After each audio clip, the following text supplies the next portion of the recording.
Welcome to the Slop Farm. Enjoy the video. You start by signing into Play Console with an account that has owner or admin rights. This matters because only those roles can remove an app.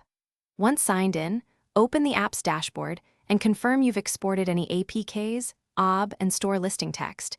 You'll need them later if you restore. Make sure no active subscriptions or financial links remain. Otherwise, Google will block deletion. Now navigate to Setup, then Advanced Settings to begin the removal sequence. Once in Advanced Settings, locate App Availability. Unpublishing is the required first step because it removes the app from the store immediately while you proceed. After unpublishing, use the Delete App option. Google often asks you to type the package name to confirm, so copy-paste it carefully. Proceed through the multi-step confirmations. The console may warn about irreversible actions and linked services, so read each prompt. If payment or subscription flags appear, resolve them. After you confirm deletion, the console will remove the app from your list or mark it deleted. Verify the status in the All Apps view. Make sure you wait up to 24 to 48 hours for Play Store and search caches to reflect the change.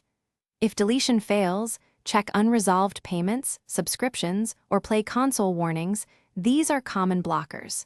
If you still can't delete, contact Google Play Developer Support and provide the package name and a screenshot of the console errors.